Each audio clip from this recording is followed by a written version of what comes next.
your eyes and just focus on what I'm going to say. I want you to imagine yourself sitting at home. See yourself there. Feel the couch that you're sitting on. Look at your kids running around. You're watching TV, you're reading a book, you're on the computer, whatever you usually do. And suddenly, you feel this immense pain in your chest. Put your hands on your chest. This immense pain. You don't know what it's coming from. It's just this immense pain. And you take a deep breath, and you think it will go away, but it doesn't.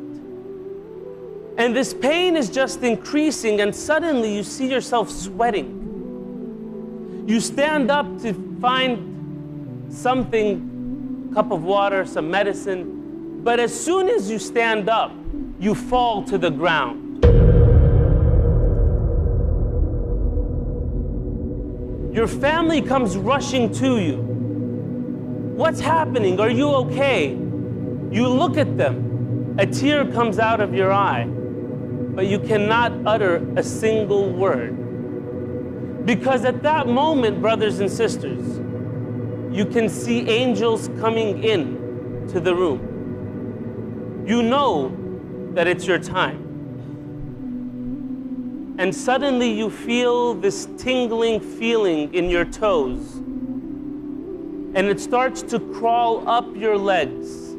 Everything it touches turns blue, cold, and dies. Your soul is slowly coming out of your body. This tingling feeling, you want to stop it, but you can't. It moves up your legs. It's at your hips. Your whole lower body is dead. It's cold. It's blue.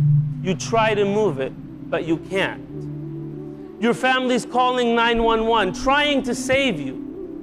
You want to tell them some final words, but not a single word comes out from the pain and the agony of death. You look at your kids. You don't know what's going to happen to them.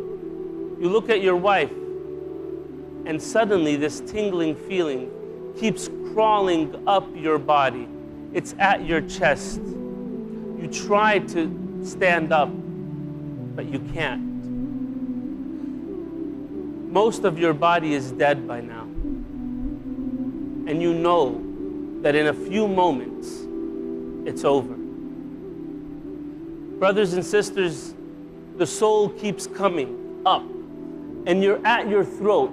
You feel this tingling feeling at the throat, and the soul is just about to leave the body, and you're just about to die, and something happens.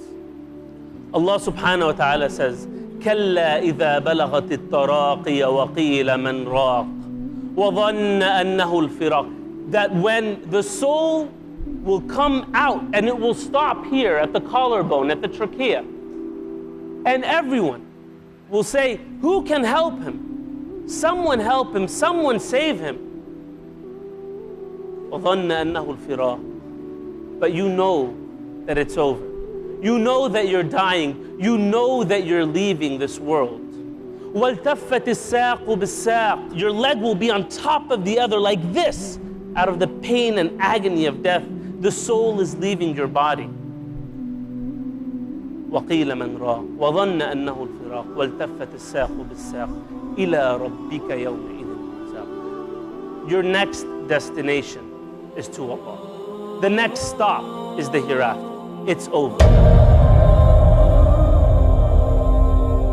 What if I told you that your body is only a garment for the time being? That the face in the mirror you are seeing dulls in importance to the soul that beams from your inner being? What if I told you that when we die it will feel as though in our lives we were dreaming or sleeping, so fleeting, the spirit freeing like streams, discovering new meanings, more than what it truly ever seems? What if I told you that Allah repeatedly swears in the Quran by the night making oaths to the changing day to remind us of his power over this whole display, and to think of how fast time can feel in just one day. With only 24 hours, and in it we are recommended to sleep 8, so 1/3 of our lives are slowly slipping away. What if I told you that the grave is too small to fit your house, too small for the money, for the cars that will fade like stars in relation to the vastness of what is to come?